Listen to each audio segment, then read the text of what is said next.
In this video, I'm going to run through some essential tips to get you started in Oblivion Remastered. I'm going to cover the basics of character creation, including class choice, attributes and skills, as well as some things that you're going to want to do early in the game in order to get the best start. I'll then move on to some easy early money making techniques and a whole bunch of other stuff that you could quite easily miss. So let's start with some tips on character creation and leveling. At the very beginning of the game, you'll be asked to pick your race, and despite people in the comments inevitably telling you that it doesn't matter, that's not strictly true. Yes, any race is viable, and yes, you could beat the game on any difficulty with any race. However, selecting the right race for your build can offer you a smoother start due to the initial skill and attribute bonuses offered by each race, and more importantly, especially for higher difficulties, some races offer incredibly overpowered active and passive abilities that remain valid throughout the entire game. For example, Bretons get a baseline 50% resistance to all magic damage, which is just absurdly powerful against spellcasters. And then Orcs and High Elves get active abilities that turn them into absolute damage dealing powerhouses that are capable of breezing through almost any encounter. So I'm not saying you have to min-max, that's totally up to you, just don't underestimate what choosing the right race can offer for your build. I have a more in-depth race guide on my channel that's worth checking out after this video if you want to know more, and I'll link it in the description down below. It's also worth noting when it comes to race selection that the origin region of your character isn't just a flavor feature. Each race has the option to come from 2 different regions, and your starting attributes will be impacted by that choice. So have a think about how each region might benefit the build that you want to aim for. For returning players, this has basically replaced the gender-based attributes of the original game, and it maps directly to the old male-female attribute bonuses that you're probably used to. The second choice you'll be offered is to pick your birth sign, and I'd probably recommend picking one of the birth signs that offers a flat attribute increase if this is your first playthrough. A good example of this is the Thief birth sign, which provides a bonus to your agility, speed and luck attributes, or the Warrior, which provides a bonus to endurance and strength. The reason I say this is because a lot of the other birth signs require a bit more thought, as they have either active abilities to use or they come with a significant downside. For example, taking 100% increased spell damage if you pick the Apprentice. There are absolutely use cases for these birth signs, by the way, and some of them can be incredibly powerful in the right hands. I just don't feel like the trade-off is always worth it, as certain birth signs can make some encounters really difficult and unenjoyable for a new player unless you're going to do a bit of research beforehand. As with the race guide I mentioned before, I do have a detailed birth sign guide available on my channel, which I'll link in the description down below. And you know what? To avoid me repeating that line over and over throughout this video, I'll just let you know now that I have detailed guides that cover the vast majority of tips in this video. And they're easy to find by just checking out the playlists on my channel. Speaking of birth signs, the remaster actually changed one of the game's birth signs significantly, turning it from arguably one of the weaker options in the original to one of the absolute best in the remaster. That is the Lord birth sign, which now increases your armor rating by 15 as well as giving you a baseline 15% magic resistance. This makes your character significantly more tanky throughout your entire playthrough, and it's totally passive. It requires 0 thought from the player. Therefore, this is now by far my top recommendation for new players who just want to set and forget. Next up, you're going to be asked to pick your class. The NPC will have a guess, but is unlikely to bear any relevance to what you actually want to do. Basically, there are 3 components to your class choice. Firstly, each class is aligned to one of the game's 3 major specializations. Each of these specializations governs 7 of the game's 21 skills, and you'll gain +5 to each of those 7 skills depending on which specialization you select, as well as those skills leveling faster than the rest.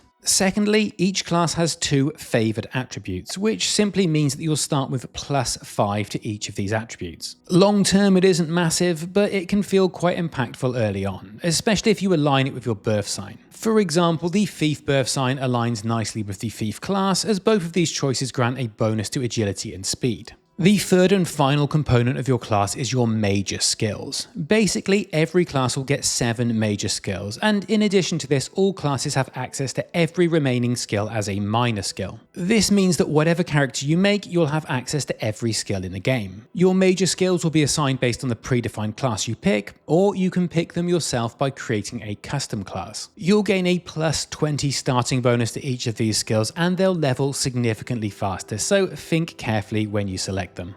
Now, whether you're a new or returning player, you may have heard about Oblivion's painful leveling system and the concept of efficient leveling. Well, I have good news for you, that's not a thing anymore. The clunky old leveling system that basically forced you to progress your skills in a very unnatural way has been stripped out almost entirely. The way leveling works now is very simple. You gain experience in your skills by using them, and then every time you gain a level in a skill, you also get given some experience towards your overall character level. Then, when you level up, you'll be given 12 points to spend across 3 different attributes. It's as simple as that, and as far as I'm concerned, it's a massive breath of fresh air. And just to be very clear on this, in the remaster you gain character experience from leveling up all skills, not just major skills as was the case in the original. So unlike in the original, minor skills will count towards your character level, they just offer a lower rate of experience than your major skills. This leads to the most important character creation tip of all, and that is to make sure that you create a save file just before you leave the sewers. The reason for doing this is that this is the last point at which you can make changes to your character. And by having a save file here, you'll basically be allowed to make new characters without having to complete the entire tutorial each time. You might be tempted to use console commands for this, but number one, that's going to disable your achievements, and also it can create a lot of bugs, so I wouldn't recommend it. So at this point you've created your character, escaped the prison, and brushed as much sewage off yourself as possible. And now you find yourself faced with an open world full of endless possibilities. So what should you do first? Well, that's the beauty of Elder Scrolls games, you can do whatever the hell you want, but there are definitely a few things that are worth doing early on, so let's take a look at them. One of the very first things I'd suggest doing is heading to the Imperial City Arena and signing up to fight. It's a very simple process. You'll need to have a conversation with Owen in the Bloodworks beneath the arena, where he'll give you your fighter's raiment and send you straight into your first fight, providing you're there between 9 AM and 9 PM as fights don't happen outside of these times. Why bother? Well, beating people up in the arena is super fun in its own right, but it also rewards a healthy amount of gold for every victory, and that amount of gold goes up progressively as you progress through the ranks, eventually netting you 1000 gold for the final fight. Now, these fights are really short and you can just spam them back to back, so it's a pretty damn efficient way of getting a few coins in your purse early on. It's also a really nice way to increase your combat-based skills, so your weapon skills, your armor skills, and your magic before you head out into the wider world. And in my opinion, all of this combined makes joining the arena early on a bit of a no-brainer. Quick bonus tip here. After climbing through the ranks of the arena, you will eventually get the opportunity to fight the Grey Prince in order to become the Arena Grand Champion. However, if you speak to the Grey Prince, also known as Agronak Gromalog, in the Bloodworks prior to his fight taking place, he will offer you a quest. And without spoiling anything about the storyline, this quest will give you a permanent bonus to some of your skills, as well as making the final fight against him a lot easier. Like I said, no spoilers, but it's worth looking into. Another organisation to join early is the Dark Brotherhood. This is useful for a number of reasons. Firstly, the quests are awesome, so I'd encourage you to do it regardless. But in more practical terms, you'll be given some decent gold rewards for completing contracts, as well as being given a set of shrouded armour the moment you join. And this armour is pretty damn good, especially if you're going for a sneaky assassin type build. It gives bonuses to sneak, marksman, blade, illusion and acrobatics, which is pretty spicy considering how easy it is to get. Now, joining the Dark Brotherhood does involve a few steps, so it's not quite as simple as joining the arena. And I know I said I wouldn't continuously plug my other guides, but it does feel particularly relevant here. So I'll put a guide on how to join the Dark Brotherhood, as well as all of the other guilds in the game in the description down below. In fact, let's talk about some of those other guilds now. I'd definitely recommend joining the Thieves Guild early on, and that's purely for access to a fence. A fence is an NPC that's going to allow you to sell stolen goods, which is a really easy way to make some money early on. And we'll talk more about easy money making techniques later in the video.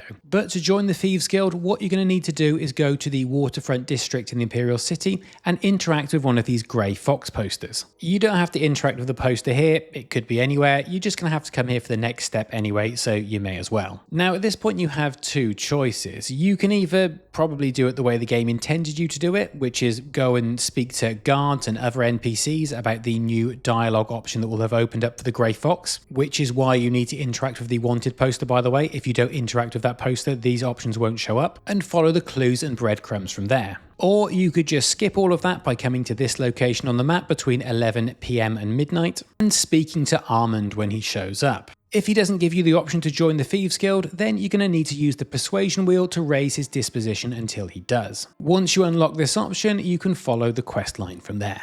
It's also worth joining the Mages Guild, which you can do by visiting the Mages Guild in any city and simply speaking to their leader. And the main reason I say this is to get you started on the steps that you're going to need to take to unlock spell making at the Arcane University. Basically, there is an awesome system in Oblivion that allows you to make your own spells. And if this is something you want to utilise throughout the game, then it's best to start the Mages Guild questline early. This will enable you to start enjoying spell making sooner. Well, that's one way of doing it at least. I'll share another in the next tip. But just very quickly before I do, I want to mention the bonus videos and other benefits that I offer through both YouTube and Patreon memberships. You can get access to guides and discussion videos for Oblivion, Skyrim and other RPGs, as well as private Discord access and the opportunity to have your name in the credits of my videos. You can sign up for either YouTube or Patreon membership based on your preference by following the links in the description down below. And as a bonus, you'll also be supporting the channel and helping me keep paid sponsorships to a carefully curated minimum. Anyway, let's get back to the tips, and this one leads on directly from joining the Mages Guild. And that is that you should absolutely take advantage of spellmaking. It's still a totally broken feature in the remaster, and you can make your character ludicrously overpowered with it. And it's just a lot of fun to use. As I said, you can unlock it by completing the Mages Guild questline. However, if you don't want to do that, then you can simply claim Frostcrag Spire, which is a DLC player house that everyone has access to in the remaster. All you need to do is travel to the spire, which can be found at this location on the map, and then just enter it in order to claim it. Then, to unlock spellmaking, you'll need to go to the Mystic Emporium in the Imperial City and buy a set of Mage Tallow candles, then bring those candles to the spellmaking altar in Frostcrag Spire in order to activate it. You will need a bit of gold to purchase the candles, but my upcoming gold making tips are going to make that a breeze. Another massively overpowered feature in Oblivion is the enchanting skill. Enchanting your weapons and armor can make a huge difference to both your damage output and your defensive capabilities, and it can make an even bigger difference when playing on higher difficulty settings in particular. To gain access to an enchanting altar is very similar to spellmaking. You can either join the Mages Guild, though in this case you don't have to complete the whole storyline, or you can claim Frostcrag Spire, though you will need another set of Mage Tallow candles, so save those septims. Another really powerful feature that will help you to create an incredibly overpowered character is alchemy. Potions and poisons can deal massive damage and offer serious survivability in combat, but outside of that they can also offer a wide range of utility, such as creating feather potions to counter over-encumbrance for example. All you need to get started is a pestle and mortar, which you can actually find during the tutorial, but there are also 3 other pieces of alchemy equipment that will further enhance the potions and poisons that you create. These are the retort, the calcinator and the alembic, and you can get your hands on them free by joining the Blades, the Mages Guild, or when you unlock Frostcrag Spire. In each of these scenarios, they're simply lootable as soon as you join the organisation, or in the case of Frostcrag Spire, when you unlock the player house. Breaking my own rule again here, but I think it's particularly relevant again, I have guides that cover spellmaking, enchanting and alchemy in depth on my channel, and I'll link them below. I've mentioned Frostcrag Spire a few times now, and that actually leads nicely into a broader tip, and that is to get hold of a player house as early as possible. The primary reason for this is that they will offer you permanent storage for your items. There's only so much you can carry in your inventory, and there are plenty of items that you'll want to keep hold of rather than flog to a vendor. As the remaster comes with every DLC from the original game, you'll have several player houses that can be unlocked for free, and they offer a whole range of other benefits outside of just storage. Again, I think Frostcrag offers the best options, but you might want to do a little bit of research yourself and decide what's best for you.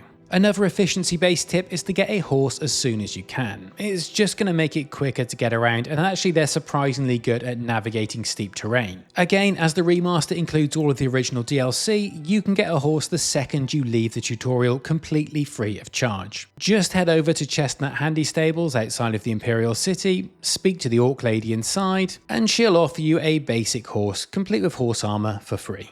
Not everything is free of course, and to do a number of the things that I've just mentioned, you will need some gold. We already talked about the arena and the Dark Brotherhood, but here are a few other tips for making money early on. The absolute easiest way to make a quick buck very early on is to join the Mages Guild and the Warriors Guild and just sell their stuff. Basically, once you join either of these two guilds, which requires no more than a single conversation, the majority of stuff within those guilds becomes yours to loot. Then you can simply sell it. You can even sell it in the same building in some cases. And of course, there are guilds in each city, so you can do this at every single guild that you visit. It's not mega money, and frankly, it's a little bit ridiculous, but it's a hell of an easy way to get yourself started with a little bit of gold. Of course, you don't necessarily need to get permission to take people's goods in Oblivion, and instead you could always steal it and sell it to a fence. One place to do this is the Imperial City Market District, where you can break into the shops at night and rinse them for what they're worth.